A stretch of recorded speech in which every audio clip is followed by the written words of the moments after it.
Hello children, welcome to today's class.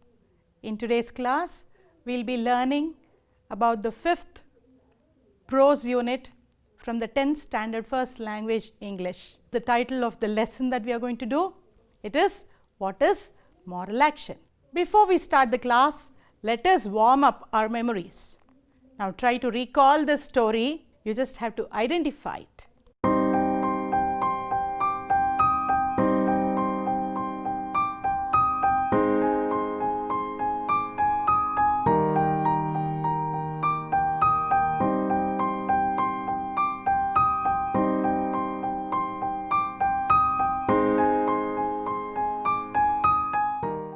Could you recognize what is the moral of this story? Yes, you are right. Honesty is the best policy. So, you have heard this story under this particular moral.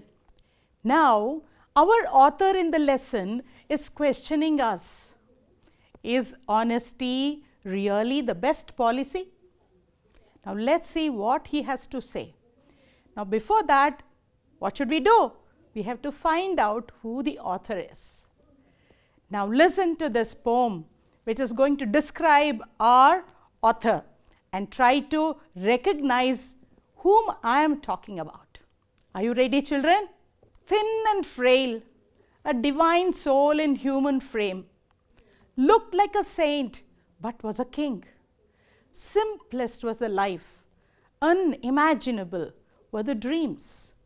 Won the war without weapons and with unthoughtful means.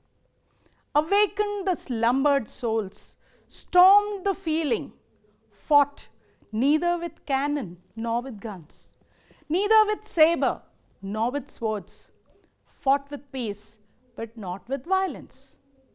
Boycott the loss, disobey the deceitful acts, boycott the sword, bullet the mind, thundered the colonial rule, dismantled the empire.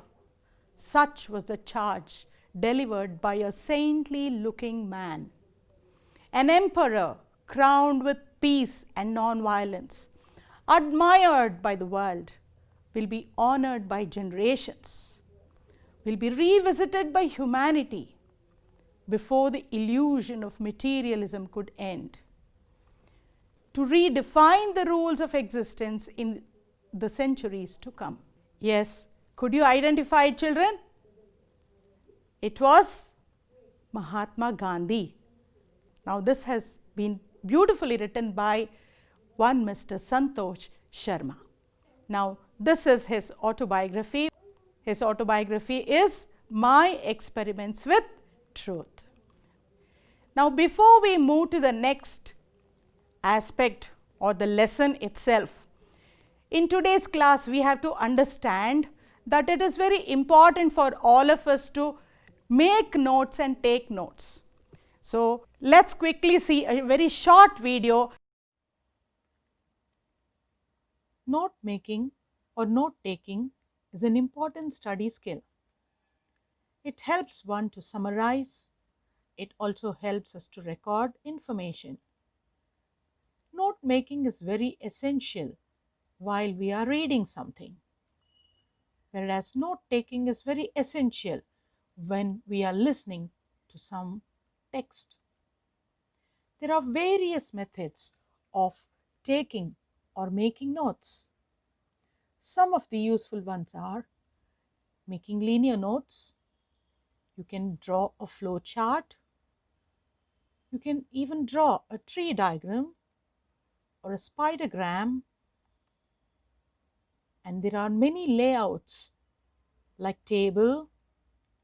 You can draw a diagram or you can even make lists. Now, children, you just saw the video, right? Now, let us try to identify various landmarks of Gandhiji's life. Now, here are a few landmarks of Gandhiji's life. So, this is just one simple example that I have given to you of note taking or note making.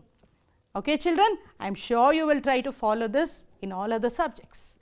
Now, let us look into the text. I want you to read the text with me, children.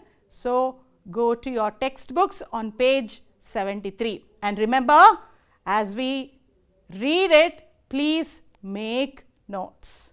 When can it be said that a particular action is moral?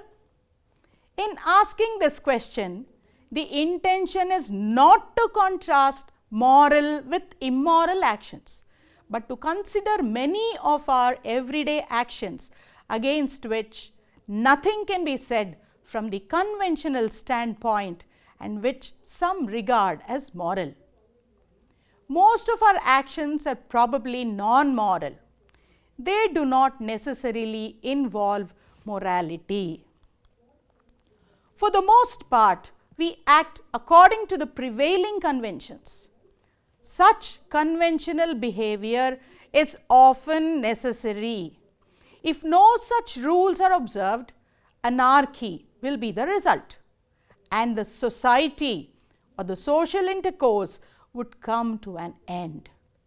Still, the mere observance of custom and usage cannot properly be called morality.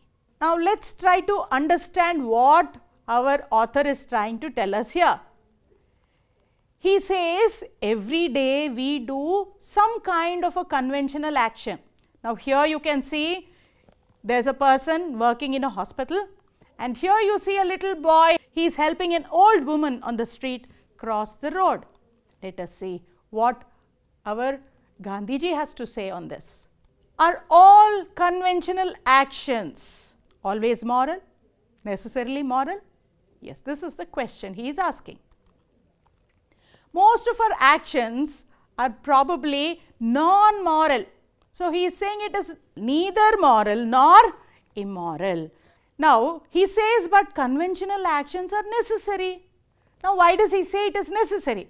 He says if there are no conventional actions, there will be anarchy in the society. So, there will be chaos in the society. There will be so many problems that will come up in the society if there are some rules not laid. But are all of them moral? Again he questions. And without conventional or customary actions, definitely what would have happened to our societies? The human society would have come to an end. I suppose you understood this, children. Now, let us try to comprehend. What is it that we have to comprehend? In this paragraph, Gandhiji says that our conventional behavior is immoral, moral, neither moral nor immoral, necessary, unnecessary. You can give more than one answer here. Now, let us see what the answer is. Yes, he says it is neither moral nor immoral. So, he says it is actually non-moral. Does he have to say anything else about the conventional behavior? Yes, he says it is necessary for the society to be on track. Now, let us move to the second paragraph. A moral act must be our own act, must spring from our own will. If we act mechanically, there is no moral content in our act. Such action would be moral if we think it proper to act like a machine and do so. For in doing so, we use our discrimination. We should bear in mind the distinction between acting mechanically and acting intentionally. Now, what does Gandhiji say here? He says that simply doing some action will not become moral action. He says only if the moral act comes from our own will, then it is a moral act. He says anything which we do mechanically, even if it is a good act, it cannot be put under moral action. So, he says the distinction between acting mechanically and acting intentionally should be understood. So, whenever you are doing a good action, according to Gandhiji here, it means if the action is intentionally done, then only it is a moral action. Now, he continues to give us some examples. Now, let us read that quickly. It may be moral of a king to pardon a culprit, but the messenger bearing the order of pardon plays only a mechanical part in carrying the king's moral act. if the messenger were to carry the king's order, considering it to be his duty, then his action would be a moral one. How can a man understand morality who does not use his own intelligence and power of thought, but lets himself be swept along like a log of wood by a current? So, did you understand this? He is trying to compare a log of wood which is flowing on the water to a person who simply carries the order without using his intelligence. Sometimes a man defies convention and acts on his own with a view to doing absolute good. Such a great hero was Wendell Phillips. Children, here please know that Wendell Phillips was a social reformer who fought for the cause of the slaves in America. Now, he was addressing an assembly of people and he once said, "Till you learn to form your own opinions and express them, I do not care much what you think of me." So, he wanted the people to think and form their own opinion and express it, and only then probably he could do something for them. Thus, when we all care for what our conscience says, then alone can we be regarded to have stepped on the moral road. We shall not reach this stage as long as we do not believe and experience the belief that God within us, the God of all, is the ever-present witness to all our acts. It is beautifully said here, children, whatever we do, we must believe that there is someone always observing us. And what is that? It is finally our conscience. When can the messenger's act become a moral action? Yes, the messenger's act would become a moral one if he were to bear the king's order, considering it to be his duty.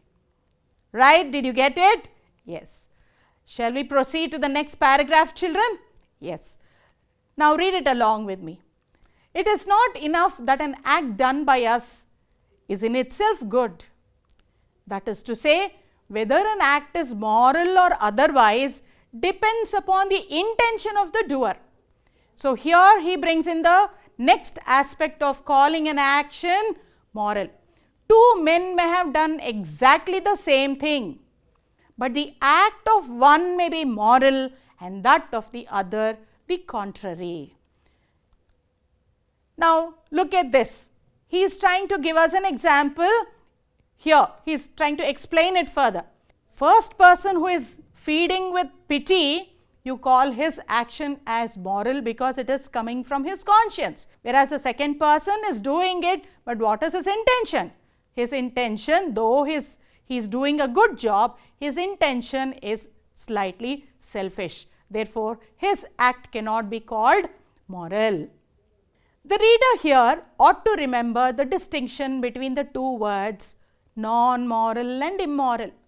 It may be that we do not always see good results flowing from a moral act. While thinking of morality, all that we need to see is that the act is good and is done with good intention. Please note this down, children. The act should be good and the intention behind it should also be good. The result of an action is not within our control. God alone is the giver of the fruit. Just like how we have all heard this beautiful line, Karmanyevadhikaraste ma phaleshu kadachana. This was what Lord Krishna told Arjuna in the Bhagavad Gita. Your only duty is to do the action and not to expect any fruit. So, Gandhiji is reciprocating the same idea here. Now, let us continue. Now, here he again explains about the intention. Historians have called Emperor Alexander great. Wherever he went in course of his conquest, he took the Greek language and the Greek culture, arts and manners, and today we are enjoying the benefits of Greek civilization. But the intention of Alexander behind all this was only conquest and renown. So, though he has brought us so much good, what was the intention? His intention was selfish. His only intention was to conquer the land and to become famous. Who can therefore say that his actions were moral? It was all right that he was termed great, but moral he cannot be called. So, this is Gandhiji's stand on Emperor Alexander. He agrees in calling him great, but he does not say that his actions are moral. Now, let us try to comprehend this paragraph. In the example of feeding the poor, whose action is moral action? Do you remember? Yes, let us check the answer. The person who feeds the poor out of pity is doing a moral act, unlike the one for whom it is a matter of prestige. Now, let us move to the next paragraph. These reflections prove that it is not enough for a moral act to have been done with a good intention, but it should have been done without compulsion. Now, see, he is bringing in another point here. He is bringing in another point here. There is no morality whatever in my act if I rise early out of the fear that if I am late for my office, I may lose my situation. So, you should not do anything under compulsion. That is what Gandhiji is trying to tell us here. Similarly, there is no morality in my living a simple and unpretentious life if I have not the means to live otherwise. What does it mean here? Suppose I am very poor and I choose to live a simple life, then it does not become a moral act. That is what he says. But plain, simple living would be moral if, though wealthy, I think of all the want and misery in the world about me and feel that I ought to live a plain, simple life and not a life of ease and luxury. So, he means to say that though I am very rich, if I choose to live a simple life, thinking of all the miseries that people are undergoing in the world around me, and then I make a decision to live a simple life, then that kind of a life is actually moral according to Gandhiji. Now, let us move further. Likewise, it is only selfish and not moral if the employer to sympathize with his employees or to pay the higher wages lest they leave him. Now, what does this mean? If the employer is scared, if he is compelled to give them more money because they are going to leave him if he does not give them, that is not moral. It would be moral if the employer wished well of them and treated them kindly, realizing how he owed his prosperity to them. This means that for an act to be a moral one, it has to be free from fear and compulsion. So, in this paragraph, he is stressing on a moral act being free from fear and compulsion. Now, let us try to comprehend this paragraph. When does simple living become moral? Simple living would be moral though one is wealthy. He thinks of all the wants and miseries in the world and feels that life ought to be lived in a very simple manner and not in an easy and luxurious way. Now, let us move to the next paragraph. So, what does Gandhiji say here? Now, does all action which is free from fear and compulsion, will it become moral action? He says no. When does it become a moral action? Only if there is no self-interest.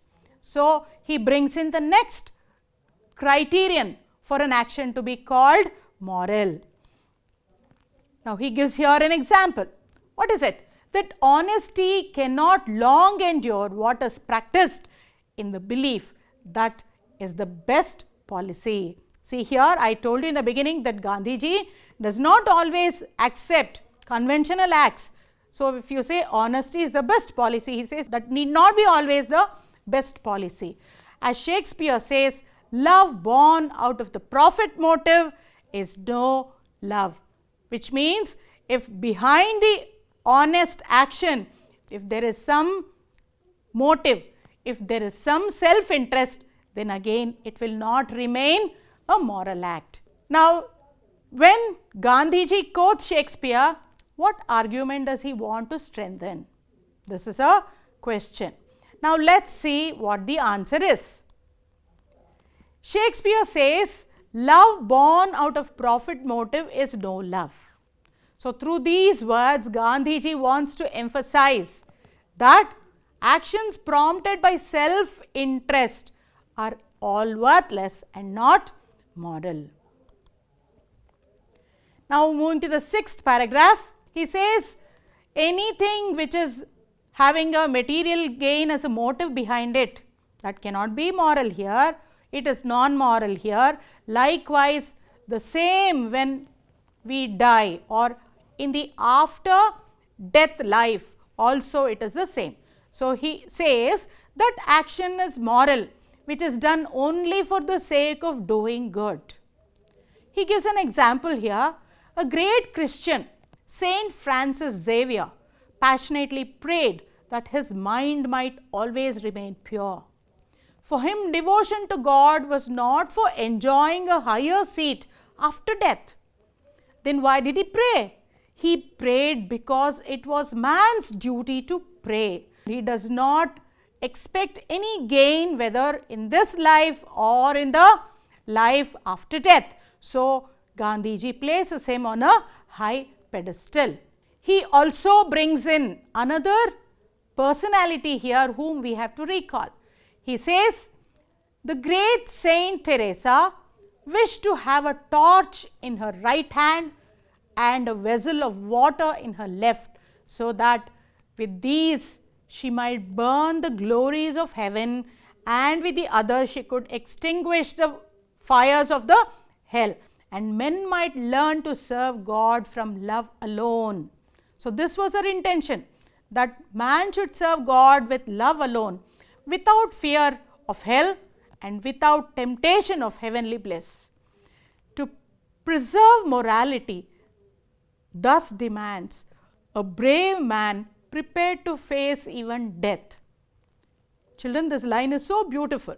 To preserve morality thus demands a brave man. He says one should be very brave because of all the criteria that Gandhiji has told. It is not possible for men to live up to all those standards, but if a man has lived up to that standard, definitely he is a brave man and he is prepared to face even death. It is cowardice to be true to friends and to break faith with enemies. He says you should strike a balance between friends and enemies, which means you have to be true to both enemies as well as friends. Those who do good out of fear and haltingly have no moral right, or they have no moral virtue. So, this is what he says. He brings in examples of two people who were really great in one kind or the other, but let us see what happened to them. He speaks of Henry Clay. He was very kind, he was known for kindliness, but at some point in life, what did he do? He sacrificed his convictions for his ambition, he sacrificed his principles for his desires. Daniel Webster, for all his great intellect and his sense of the heroic and the sublime, once sold his intellectual integrity for a prize. By a single mean act, he wiped out all his good deeds. So, he sold his integrity, intellectual integrity for some prize. Now, though these were great men, they could not really be brave in Gandhiji's words, as he has spoken in the previous lines.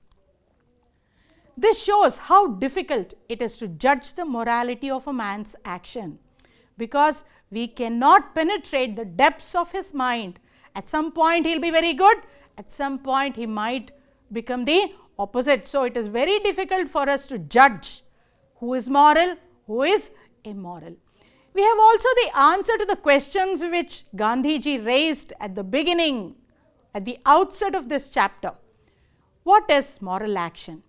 Incidentally, we also saw which kind of men could live up to that morality. He has drawn some milestones for us to identify what kinds of actions can be moral actions. Now, children, I want you to give a one-line summary of the paragraphs 2 to 6, which sums up what a moral act is according to Gandhiji. Now, if you pick the main ideas from each of these paragraphs, you will be able to give the one-line summary for each of these paragraphs. Now, shall I help you do it? Okay, come on, you can even note it down. An action becomes moral when it springs from one's will, it has good intention, it is free from fear and compulsion, it has no self-interest behind it. Moral action does not aspire for afterlife rewards. Now, quickly take down these assignments, children. You have these questions in your textbook, so you can mark it in your textbook.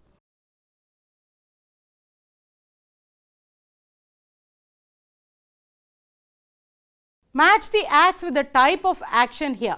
The first one, someone is feeding a street dog with water. The second incident, a policeman is helping the children to cross a road. In the third instance, yes, you can see that someone is being bribed. Now, which of these do you think is a moral action, immoral action and a non-moral action? Try to identify it. Now, quickly let us see how to write a paragraph. A coherent paragraph consists of a topic sentence which gives you the main idea of the paragraph. Then, there are supporting sentences that strengthen the topic sentence and a concluding sentence which concludes the paragraph on a coherent note. Let's see an example for a topic sentence. Global advertising today is the biggest and most sophisticated thought control project ever undertaken. Now we'll move to the supporting sentences. Some statistics reveal the true extent of this phenomenon. Global advertising expenditures, according to Benjamin Barber in his book Jihad vs. McWorld, 1995, rose sevenfold from 1950 to 1990, from a modest $39 billion to a whooping $256 billion.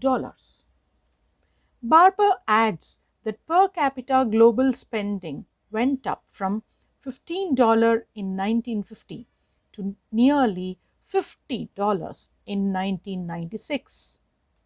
One single company, the hamburger giant McDonald's, spends more than $1.4 billion each year on advertising. Let's now look at the concluding sentence. All these figures are huge indeed and getting bigger all the time.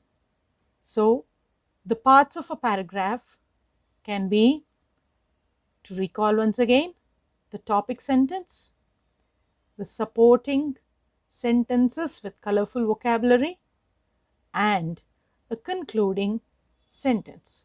So, a paragraph can easily be written using these three simple steps. Children, till now you saw how to write a paragraph. Now, do this exercise. Arrange the jumbled sentences in a logical sequence and develop them into a coherent paragraph. This exercise is there on page 81 and 82 in your textbook. Now, please remember, keep the story in your mind. I want you to find out who is moral, whether both are moral, is one non-moral and the other moral. Yes, do this exercise, mental exercise, and try to recollect whatever has been taught in today's lesson. Thank you, children.